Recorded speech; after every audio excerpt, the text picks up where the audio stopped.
All right, everyone, now that Donald Trump is the President of the United States instead of a private civilian developer, everyone wants to go and take a microscope and go through everything that he's ever done for the last, like, 4 fucking decades and conflate it with his brief time so far as a politician and try to ramble about it, especially if it involves Russia. If it involves anyone else, nobody appears to care.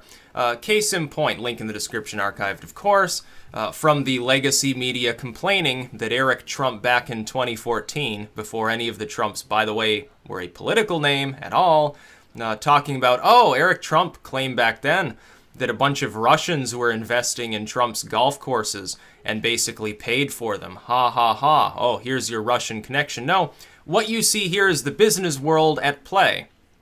Trump has a strong brand name. That is, all these claims of, oh, he's a failed businessman aside, he tends to create a significant return on investment when he builds something. Golf courses, skyscrapers, whatever the hell it happens to be, some fucking condominiums or whatever. So, let's say that I'm a Russian investor. Let's say I'm a multimillionaire Russian. And I hear, oh, Trump is putting in a golf course in, wherever, Scotland or wherever. I call him up on the phone because, I'm rich, so I have the ability to immediately go through his secretary because he wants money, because he's Donald Trump. And I say, oh, Donald Ski, I'd like to, invest in your golf course. Here's $10 million and we'll sign a contract. I'm investing in that because I know if he builds that, he gets the investment necessary to put it up as quickly as possible. I can then get more than my original investment back because chances are it's going to succeed. It's going to be well branded, well marketed, it's going to flourish. A lot of rich people are going to go there because it has Trump's name on it.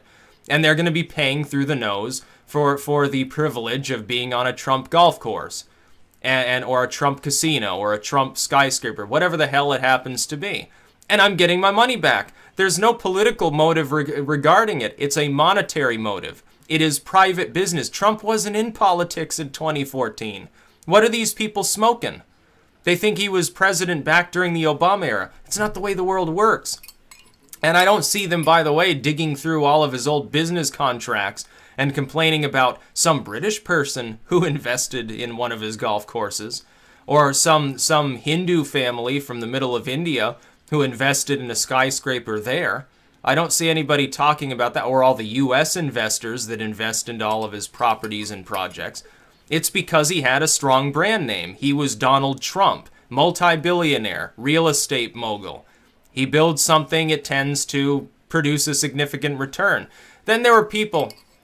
This is basically like when people during the election said, oh, Donald Trump only made, like, what was it, $130 million for this fiscal year. He paid his fair share of taxes. In fact, he paid quite a bit more than his fair share when you compare him to, like, Sanders or Obama or Biden or any of these others. Paid, I think it was, what, a 32% tax rate. Yeah, it's pretty high, honestly. He only made $100-something million. Yeah, because he rents these properties out. He builds something, he gets the investors, rents the properties. He's paying back the investors while he's also getting his own cut. Because it's making a return. Because it's profitable. Because he's a good fucking businessman. Shitty businessmen don't live in gold-gilded palaces and have like 10 homes.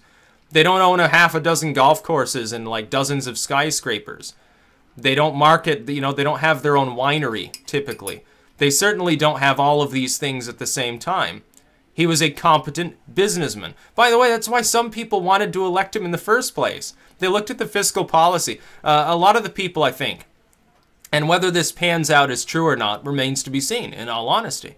People in, like, the Rust Belt, they took a look around them at all the failing industry and, like, the failed businesses and the high unemployment problems there. Because the Obama recovery only hit urban centers and the trade-heavy coasts. It didn't do anything for small-town America. Certainly didn't do anything for flyover state or Great Lakes sort of Rust Belt America. They looked at it and they said, oh, well, Trump is billionaire. He builds things. They tend to turn to solid gold. They very quickly pay themselves off. He's obviously good with these things. Why don't we elect somebody like that instead of somebody who just, takes political kickbacks from the Saudis and the Qataris? And that's the other part of this. The same corporate media that will chastise Trump for having Russians investing into his property, like Russians aren't allowed to invest like any other group of people in the world. They don't care about British investors, US investors, Australian investors, Japanese investors. Those are all fine. They don't even talk about them. 99% of the people who ever invested in one of his projects, they never talk about that. Only the handful of Russian oligarchs that did. That somehow becomes a problem because the DNC claims that they were hacked by Russians, which they probably weren't. They talk about that, and they talk about how he's a failed businessman, and everything that could possibly go wrong with his life went wrong. Oh, bankrupt over and over, failed businessman, haha, only made like $100 million something. And they never talk about the fact that Hillary Clinton is getting like blood diamond revenue, or revenue from other tin horn states, or how the Saudis, the biggest human rights abusers on the face of the fucking earth next to North Korea itself, are funding her to the tune of tens of millions of dollars in slush funds. They never talk about that. They only want to talk about Trump's investors. It doesn't make any sense. He was a private citizen at the time. He apparently had no significant political ambitions at the time. In interview after interview, you look back at the 80s and 90s when he was talking about these things, or even, the 2000s until roughly the Mitt Romney period, like 2012. He would weigh in on politics, but he stated over and over and over again, he was very, very consistent for decades here. He said, I don't want to, people were talking in the 80s about him running for the presidency. Oh, I don't want to. I've already got the life that I want. I don't want to leave this behind. I don't want to have to go to D.C. and be a politician or any of this shit. Why would I want to? I'm a billionaire. I don't have to. I don't have to care what the fiscal policy is. I'll be doing fine. Why the fuck should I care? And I think somewhere, part of him really did want to help the country. I think he was constantly tempted by his own success, his own ego, on one hand, which is good and bad, however you frame it.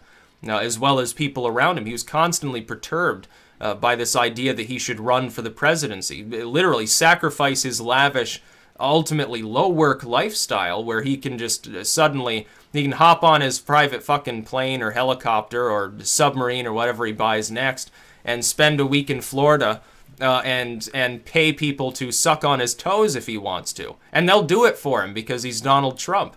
And he leaves that behind. I think he was reluctant to. I think a lot of him was reluctant to. He gets a little older and he says, well, this is sort of the last time around probably. I can have the presidency. I can get the Triple Crown. I've spoken of that before, which is wealth, fame, and power. He had the wealth and fame and quite a bit of power anyway, but he wanted the ultimate capstone of his legacy. He wanted the ultimate power of leading the free world, or whatever term we use for the presidency now. But I think another part of him honestly cared. Especially after 9/11, you could tell he was perturbed by that. You could tell that he was legit upset by the way that our country was going with the war on terror and things like that. You can tell.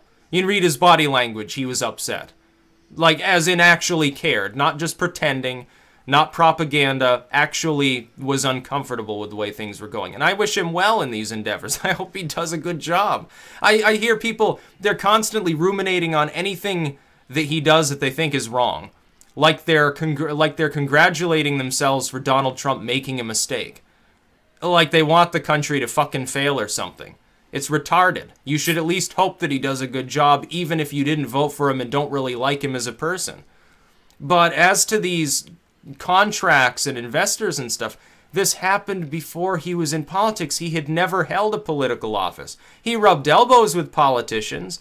He was constantly called on by the media, especially in New York, to come on and talk about politics. He did that over and over and over again, but he never actually was in office.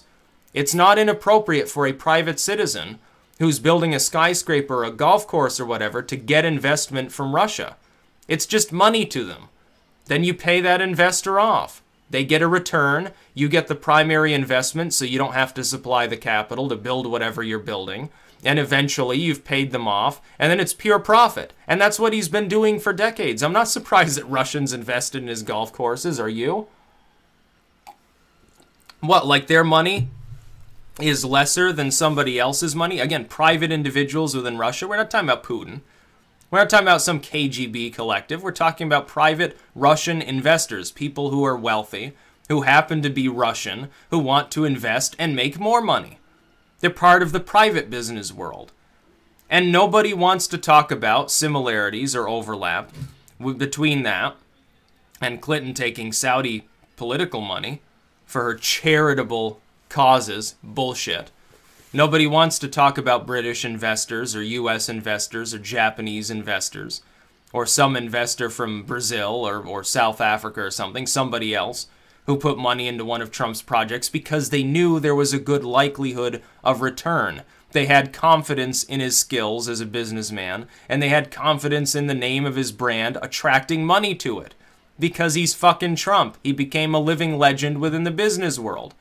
No, he's not the richest man in the world, but he's certainly one of the most famous rich people in the world. He's a modern-day Carnegie or something like that. That's what Trump is. And you could do worse than that, by the way, when you're hiring a president of the United States. You could go with someone who's running on the Vote for My Vagina platform, which we almost did. Thank you to places like Michigan, Wisconsin, and Florida for ensuring that didn't happen. I think it would have been a disaster. I unironically believe Trump was the better of those two candidates and would have voted gladly for the Libertarians had they not had a candidate who went fucking mad. And he did. Gary Johnson went nuts. And he showed himself to be incompetent. I don't care if he has libertarian principles. I don't want someone who's incompetent running the country. Somebody who breaks down into baby talk when he's talking about the debates and whining that he wasn't invited to them. Well, then you should have campaigned harder instead of spending all your time making a bunch of money with your running mate there. Maybe the Libertarian Party needs to do some soul searching just like the Democrats and stop being demagogues. And stop being ideologues and realize they chose the wrong person to lead the party. And I backed Johnson myself. And I was wrong when I estimated that it was good to have someone who is more tempered. And I think Austin Peterson probably would have done a better job in retrospect. I was wrong about that. Yeah, it was a bad choice. And people are allowed to make mistakes. But so far I've been right about Trump. He hasn't done a bad job. People can claim all day that he's a poor president, he's a bigot, he's Hitler. He's not Hitler. He's not a bigot. He's trying his best and you should be wishing him well. A lot of people won't give him the time of day, including people that used to be very friendly with him. They thought he should stay out of politics. I think they respected him more when he said he didn't want to get involved. I think he was pushed over the edge when he saw what Obama was doing and how inept the Republicans were, and how easy it would be to outmaneuver all of them, let's face it. I think he's like, well, what else am I supposed to fucking do? You know? What am I supposed to do with my time? What good does it do being really wealthy and having a lot of skyscrapers and stuff if these idiot politicians are going to fuck the world economy so hard that I'll end up, you know, literally having to, like, sell off everything and live in a hovel, like live in a yurt or an igloo or something. Probably what he was. I think he was honestly worried as well for the livelihood of his family. He's getting older. He's going to be passing on these businesses to his kids. So he doesn't want the world economy to fall into another Great Depression and potentially destroy everything that he worked so hard to create in partnership with these other people that he worked with, including his kids, especially Eric Trump and Don Trump Jr., you know, recently. They're older now, too. They're adults. They've been helping with the business, and they're basically running it now in lieu of Donald Trump running it. Along with, like, the CEOs and the managers and stuff, they do the same thing. You think he wants to lose all that and become just another sort of business dynasty that ended up dying off because a bunch of politicians screwed up the economic rungs of the entire country? I don't think so. I think there's a part of him that's more noble than that. You may think he has bad ideas. Some of them are. But at least he's trying. And mostly you don't get politicians trying. They just try to maintain the status quo and grow their bureaucracies. Their little pet projects and stuff like that. So I hope he does well. I don't fucking care how many millions of dollars some Russian invested in one of his golf courses. Because I don't even believe the claims of Russian interference in the election. They've exported that now to France. They've talked about it framed with the Brexit. They want to blame Russia for literally all of their problems. The political establishment can't stomach the fact that it got hoodwinked, that people have rejected it because it doesn't work. They've been pushed too far all around the world. It's not just in the West. They're getting fucking tired of it.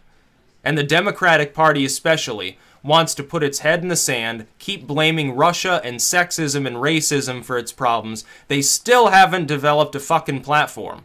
They're going to get crushed in the midterms if they don't start doing that. They don't have a leader. They don't have a platform. Their only operative strategy right now is blame Trump for everything.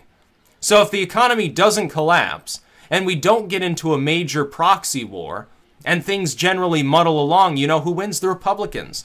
They'll be seen as sane. That's what will happen politically within this country. And globalism will continue to fail in the EU as well until that collapses too. Trump will get his way. And these people, they're not even trying, honestly. The Democratic Party has just fallen on its own sword at this point. They become a do-nothing party without even being in power. It's one thing. The Republicans were a do-nothing party under like some of their leadership, like the Boehners and so forth. They did nothing. For years and years, they did nothing to stand in the way. And now the Democrats are doing the same thing, only worse. They should be branding themselves as, we're the outsiders, we're the resistance, we're going to stop this nonsense, and here's our plan to do it. But they haven't developed a plan. They don't have any plan. Their plan is, oh, keep dreaming, keep having wet dreams about the day we impeach Trump. Something like that. That's not a platform for a party. It doesn't make any sense. Yeah, and then you're stuck with Mike Pence. Good luck. And that's about all. Peace out.